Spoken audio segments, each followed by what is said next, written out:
Hello everyone, मैं हूं Nikhat Fatima and welcome to my channel learn with Nikhat. So कैसे आप सभी लोग? आई होप आप सभी लोग अपने हेल्थ का बहुत अच्छे से ख्याल रख रहे होंगे, अपने घर पे होंगे, सेफ्टी का ख्याल रख रहे होंगे and just you all should become used to the usage of mask, sanitiser and social distancing.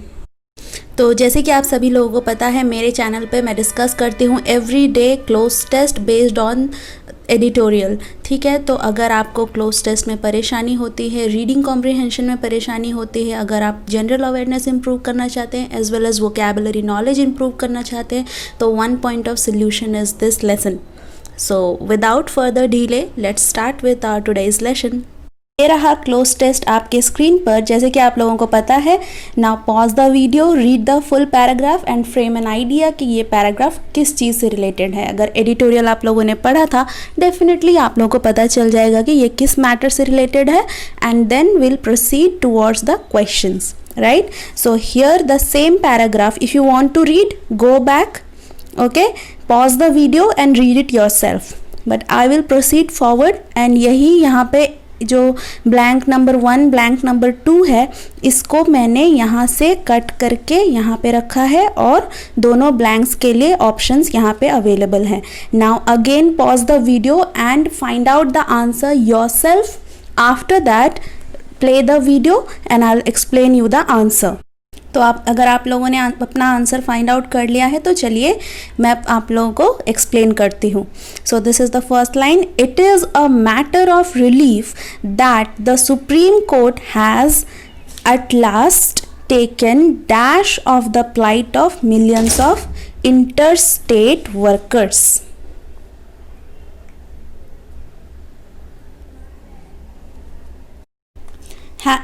So the court has at last taken what?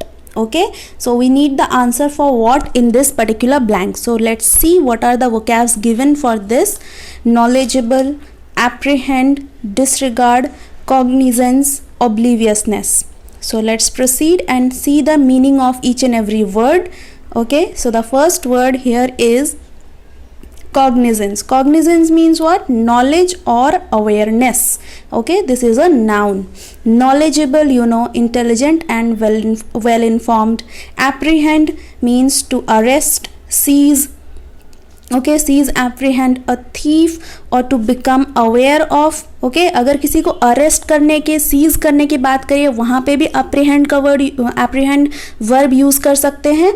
और when you are talking about to become aware of, okay, apprehend means किसी चीज़ को जान लेना, समझ लेना, that is also apprehend.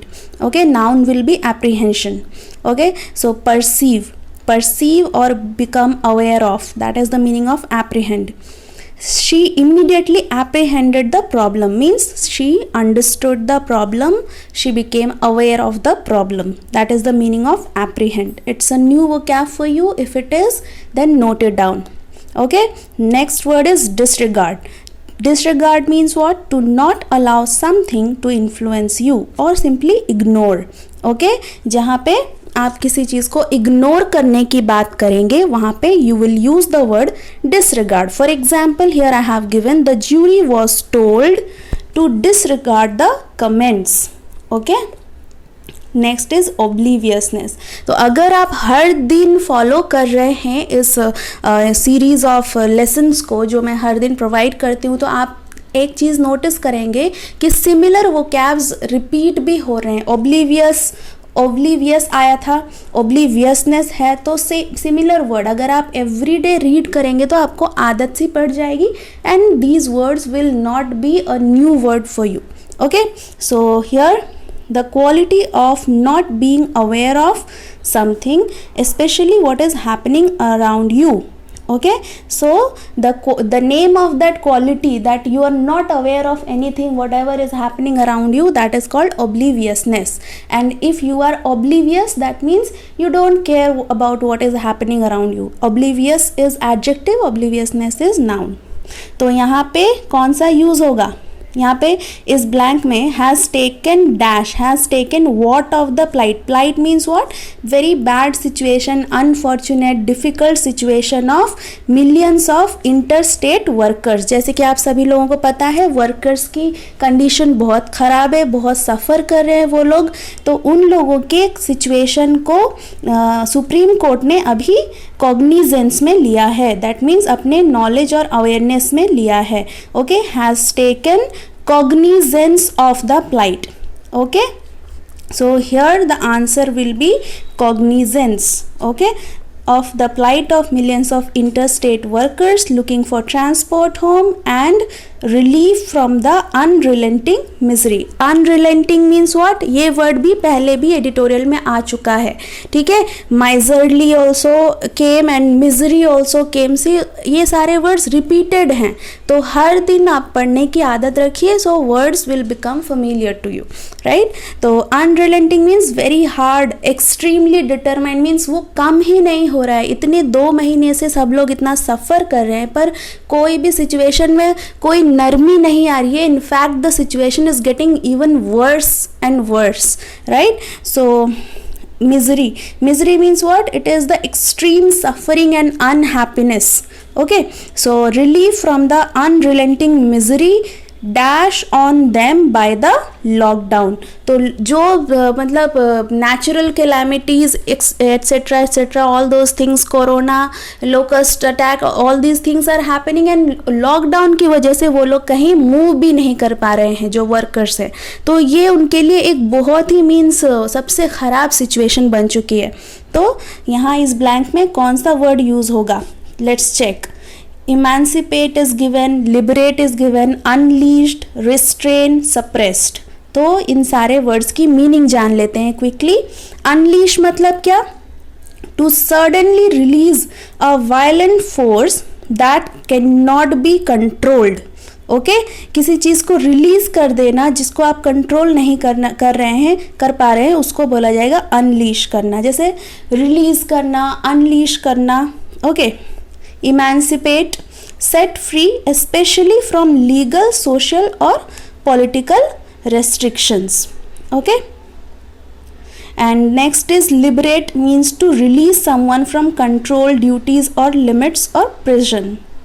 Restrain is to hold back from action, keep in check or under control. Suppress is to prevent something from being seen or expressed or from operating. ठीक है, suppress तो आपको पता है, ये common word है. तो यहाँ पे क्या बोला गया? Plight of millions of interstate workers looking for transport home and relief from the unrelenting misery unleashed on them by the lockdown. Okay, unleashed on them by the lockdown. Suppressed on them no, और कोई तो ED form यहाँ पर है ही नहीं, यहाँ पे है unleashed. So the correct word for this particular blank will be unleashed on them by the lockdown.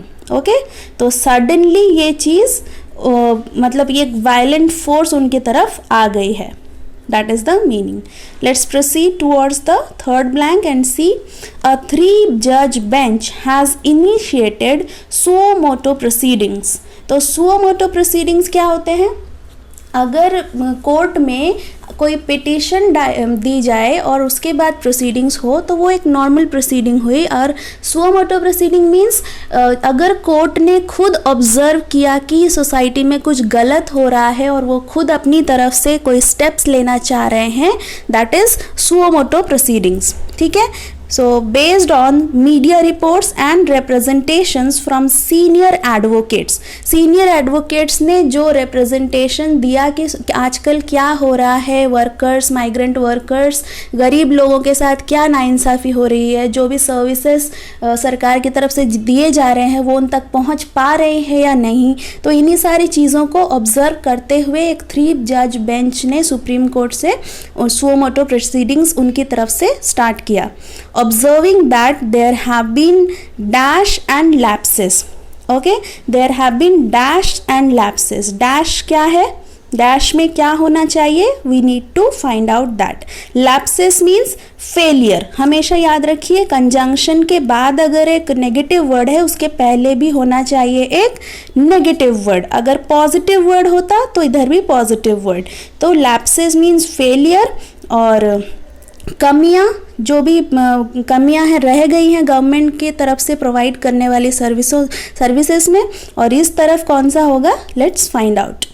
Okay, so यहाँ first word is paucity, then dearth, abundance, competences, inadequacies. Okay, so let's find out. Inadequacy means the state or quality of being inadequate, means insufficient. Adequate means sufficient, inadequate means not sufficient.